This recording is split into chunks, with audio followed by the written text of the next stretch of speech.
और आगे बढ़ते हैं इस वक्त की बड़ी खबर के साथ। अमेरिकी राजनयिक नैन्सी पेलोसी के ताइवान दौरे को लेकर अमेरिका चीन में तनातनी इस वक्त बेहद बढ़ गई है। अमेरिकी राजनयिक नैन्सी पेलोसी के ताइवान दौरे को लेकर ड्रैगन का पारा 7वें आसमान पर पहुंच चुका है। चीन की सेना ने हुंकार भरते हुए ताइवान के पास युद्ध अभ्यास शुरू कर दिया है। इतना ही नहीं, चीन ने बीती रात ही अमेरिकी राजदूत निकोलस बर्न्स को तलब किया। नैन्सी पेलोसी के ताइवान यात्रा पर चीन की ओर से खुले तौर पर कड़ा ऐतराज जताया गया। चीनी उप विदेश मंत्री शी फेंग ने यह कहा है कि पेलोसी ने जानबूझकर भड़काने और आग से खेलने के लिए जोखिम भरा कदम उठाया। चीन ने कहा कि पेलोसी की यात्रा की प्रकृति काफी शातिर है। और अब सृंजॉय चौधरी इस वक्त हमारे साथ जुड़ चुके हैं। सृंजॉय, समझना चाहेंगे नैन्सी पेलोसी का ये जो दौरा है, इसको लेकर अमेरिका और चीन के बीच इस वक्त तनातनी है। ये युद्धाभ्यास क्या सिर्फ डराने के लिए, चेताने के लिए, या वाकई में आगे अंजाम भुगतने की जो बात चीन कह रहा है, ऐसे कुछ नतीजे भी सामने आ सकते हैं? देखिए, जो सिचुएशन है अमेरिका और चीन के साथ बहुत ही क्रिटिकल आ गया है। कई दिन पहले शी जिनपिंग और जो बाइडेन का बात हुआ था, उससे कुछ फायदा नहीं हुआ। अब लग रहा है एक ही क्रिटिकल सिचुएशन में जा रहा है, particularly because of the Pelosi visit. Pelosi अब पहुंचे हैं चीन में, ताइवान का प्रेसिडेंट से मिलेगी और इससे चीन का बहुत ही गुस्सा आ रहा है, क्योंकि चीन कह रहा है देखिए ये ताइवान हमारा देश है, ये चीन के पार्ट है एंड सो ऑन। अब देखने पड़ेगा चीन क्या करेगा, लेकिन ये इकोनॉमिकली करेगा, ये डिप्लोमेटिकली करेगा, ये मिलिटरीली करेगा। मिलिटरीली शायद अभी तक नहीं करने वाले हैं, लेकिन इकोनॉमिकली क्या करने वाले हैं, डिप्लोमेटिकली क्या करेंगे, ये देखना है। क्योंकि ये सिचुएशन एक सुपर पावर, एक नियर सुपर पावर का क्लैश बहुत साल नहीं हुआ है। मान लीजिए 1962 में हुआ था क्यूबन मिसाइल क्राइसिस। इसके बाद ऐसे क्राइसिस बहुत ही कम हो चुका है। जी ठीक है सुजाव, एक बार फिर से आपका रुख करें, लेकिन ताइवान पहुंची नैन्सी पेलोसी का एक बड़ा बयान भी सामने है। उन्होंने कहा कि हम ताइवान के लोगों के साथ हैं, हम ताइवान में लोकतंत्र के समर्थक हैं। नैन्सी पेलोसी ने यह कहते हुए अपनी मंशा को साफ जाहिर कर दिया। ताइवान की संसद में नैन्सी पेलोसी ने यह बड़ा बयान दिया है, हम ताइवान में लोकतंत्र के समर्थक हैं। और ट्वीट करते हुए भी नैन्सी पेलोसी ने यही कहा था कि अब वक्त आ चुका है कि दुनिया को लोकतंत्र और तानाशाही के बीच में चुनना होगा। और यही बात नैन्सी पेलोसी ने ताइवान के संसद में भी कही कि हम लोकतंत्र के समर्थक हैं। वहीं चीनी सेना के अधिकारी का ताइवान विवाद पर क्या कुछ कहना है, वो भी आपको सुनवा देते हैं। 是针对美和台当局在台湾问题上的危险举动所采取的必要举措，是针对美和台当局在台湾问题上的危险举动所采取的必要举措。 तो यहाँ पर देखिए किस तरीके से चीन की बौखलाहट सामने आ रही है, क्योंकि जिस तरीके से पिछले काफी समय से चीन लगातार ताइवान को दबाने की कोशिश कर रहा था। ये सोच रहा था चीन की ताइवान के पास कोई बैकअप सपोर्ट नहीं है, एक छोटा देश होने के नाते बहुत आसानी से चीन इस जंग को जीत जाएगा। और यही वजह रही कि पैसिफिक ओशन के आसपास चीन लगातार घेराबंदी करता रहा। कभी अपने फाइटर जेट्स को ताइवान के अंदर भेजता था, कभी युद्धपोत के माध्यम से एंटर करने की कोशिश करता था, यानी कि अपनी हनक दिखाने की कोशिश चीन लगातार करता था। लेकिन अब नैन्सी पेलोसी वहां पर पहुंची, जिस तरीके से उन्होंने कुछ सिक्योरिटी इक्विपमेंट्स दिए और उसके साथ साथ अब जो बयान उनके सामने आ रहे हैं कि वो ताइवान के साथ खड़ी हैं, अमेरिका ताइवान के साथ खड़ा है, उससे कहीं ना कहीं चीन की बौखलाहट और ज्यादा बढ़ना अब लाजमी है। संजय हमारे सहयोगी लगातार हमारे साथ जुड़े हुए हैं। संजय, लेकिन इस इक्वेशन को थोड़ा सा समझाइए कि आज के समय में जो बातें कर रहा है चीन, जिसको आपने कहा कि ये नियर बाय सुपर पावर है, क्या ये बातें जो कर रहा है वो वाकई में बहुत ज्यादा दम रखती है, या फिर ये सिर्फ उसकी एक बौखलाहट सामने आ रही है? क्योंकि उसने ताइवान पर अब तक काफी ज्यादा दबाव बनाने की कोशिश की, उसको लगातार हर तरीके से घेरने की कोशिश की, लेकिन उसे ये नहीं पता था कि एक वक्त आएगा जब चीन उसके साथ खड़ा हो जाएगा, यानी कि ताइवान के साथ खड़ा हो जाएगा। ऐसे में जो बयान आ रहे हैं, उन बयानों को कैसे देखना चाहिए? देखिए, ये बहुत सीरियस सिचुएशन है।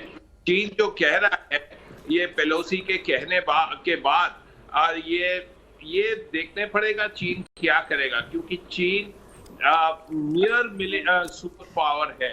नियर सुपर पावर का माने है अमेरिका का जितना मिलिट्री पावर है चीन का अभी तक वो नहीं है। अमेरिका का जो डिप्लोमेटिक इकोनॉमिक पावर है अभी तक चीन का नहीं है, लेकिन आसपास पहुंच चुके हैं इकोनॉमी में। अभी इकोनॉमिक अटैक करेगा चीन अमेरिका के ऊपर, क्या करेगा ये भी देखना है, क्योंकि चीन बहुत कुछ कर सकते हैं।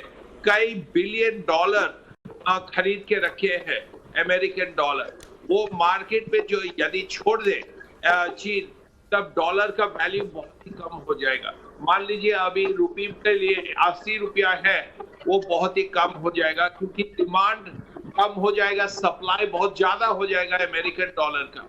कई बिलियन डॉलर अमेरिका का चीन का पास है, खरीद के रखे हैं, क्योंकि जो ट्रेड बैलेंस है अमेरिका और चीन का साथ, वो अमेरिका के लिए बहुत ही नेगेटिव है। इसीलिए अमेरिका की बहुत वीक पॉइंट भी है। अब चीन क्या करेगा, इससे कैसे इस्तेमाल करेगा, ये देखने पड़ेगा। बहुत ही इंपॉर्टेंट है ऑल्सो ये चीन का जो मिलिट्री पावर है। मान लीजिए अमेरिका तो दूर है, ठीक है, मान गए हैं, एयरक्राफ्ट कैरियर पास लाए हैं, ताइवान के पास लाए हैं, लेकिन ताइवान और चीन का दूर बहुत ही कम है, एक छोटा स्ट्रेट है।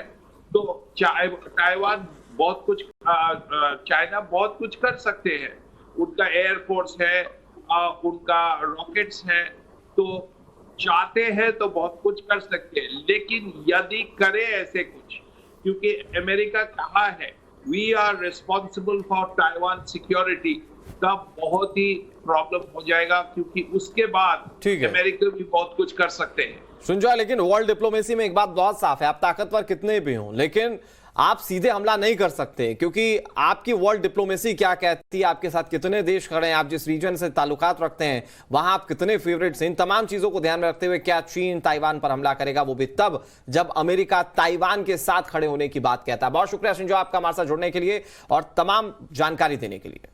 अमेरिकी स्पीकर नैंसी पेलोसी ताइवान पहुंच गई, जिसके बाद बौखलाए चीन ने युद्धाभ्यास जो है वो तेज कर दिया है। ऐसे में सवाल ये उठ रहा है कि क्या चीन ताइवान पर हमला करने वाला है। रिपोर्ट आपको दिखाते हैं।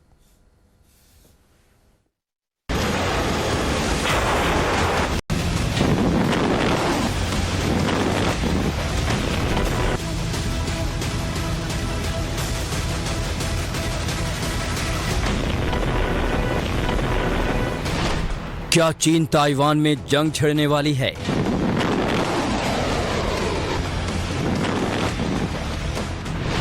क्या यूक्रेन की तरह ताइवान पर हमला होगा?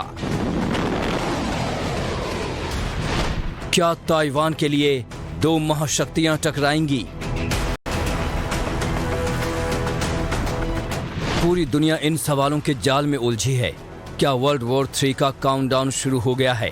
गौर से देखिए, मिसाइलें, फाइटर जेट, सड़कों पर गश्त लगाते टैंक।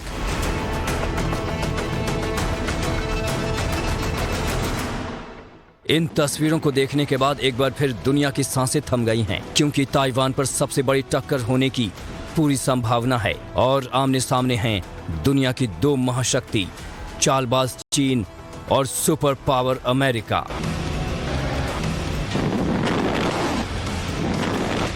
अमेरिकी स्पीकर नैंसी पेलोसी चीन की तमाम धमकियों के बावजूद ताइवान पहुंची, जहां उनका भव्य स्वागत किया गया। चीन की तानाशाही से त्रस्त ताइवान ने इसके लिए अमेरिका का आभार भी जताया और इस दौरान ताइवान की इमारतों पर बड़े बड़े अक्षरों में थैंक यू लिखा था। साथ ही लिखा था ताइवान लव्स अमेरिका। वहीं नैंसी ने ताइवान पहुंचते ही ट्वीट कर लिखा, हमारी यात्रा दोहराती है कि अमेरिका ताइवान के साथ खड़ा है, एक मजबूत जीवंत लोकतंत्र और हिंद प्रशांत में हमारा महत्वपूर्ण भागीदार। लेकिन अमेरिकी स्पीकर के ताइवान पहुंचते ही चीन बुरी तरह बौखला गया, क्योंकि जिस हवाई जहाज से नैंसी पेलोसी ताइवान पहुंची थी वो मिलिट्री प्लेन था। इतना ही नहीं, नैंसी जब ताइवान की राजधानी ताइपेई पहुंची तो उसे अमेरिकी नेवी और एयरफोर्स के 24 एडवांस्ड फाइटर जेट्स एस्कॉर्ट कर रहे थे। हालांकि अमेरिकी स्पीकर के ताइवान जाने की खबर से ही चीन के कान खड़े हो गए थे और फिर सिलसिला शुरू हुआ दोनों देशों के बीच तनातनी का। झल्लाई चीन ने ताइवान की सीमा पर वॉर एक्सरसाइज शुरू कर दी। चीन ने ये एक्सरसाइज फुजियान प्रांत में की, और साथ ही ताइवानी मीडिया ने दावा किया कि चीन के Su-35 लड़ाकू विमानों ने उनकी सीमा में घुसपैठ की। वहीं इस युद्ध अभ्यास के जरिए चीन सुपर पावर अमेरिका को सीधा संदेश देना चाहता था कि अगर चीन और ताइवान के बीच कोई तीसरा आया तो उसका अंजाम भी भुगतने को तैयार रहे। Chinese side has been very clear. China has on many occasions made it clear our position on this, and we have made serious demarches to the US side. We are also closely following the itinerary of Speaker Pelosi, and if the US continues down the wrong path, we will take strong and resolute measures to ensure our sovereignty and security interests. वहीं अब चीनी नागरिकों के बयान सुनिए, कैसे वे चीन की विस्तारवादी सोच के साथ खड़े हैं और शायद यही चीन की सबसे बड़ी ताकत भी है। 我们忍让的时间太久了吧，就是要该处死还是要处死吧。毛主席说过，枪杆子里边出政权，知道吧？因为我们都是60后，那个时候因为你知道毛主席就是这个策略是很对的，因为我们现在实力足够强大，经济也是足够强大的。 वहीं यूक्रेन युद्ध में अमेरिका के रोल से बौखलाए रूस ने अमेरिकी स्पीकर की ताइवान यात्रा पर निशाना साधा है। रूस के विदेश मंत्रालय ने चीन का साथ देते हुए अमेरिका पर आरोप लगाया। Мы рассматриваем возможный, это даже я не знаю, как назвать, возможный, потенциальный, необъявленно реализуемый визит спикера Палаты представителей Конгресса США. वहीं विस्तारवादी सोच में जकड़े चीन का भड़कना लाजमी है, क्योंकि चीन इसे अंदरूनी मामलों में दखल के तौर पर देख रहा है। ऐसे में समझना मुश्किल नहीं कि किसी भी वक्त एशिया के इस क्षेत्र में महायुद्ध की घंटी बज सकती है। और जानकार मानते हैं कि अगर चीन और अमेरिका में ताइवान को लेकर युद्ध छिड़ा तो ये इतना भयानक होगा जिसकी कल्पना मात्र से ही रूह कांप जाएगी। Bureau report, times now Bharat.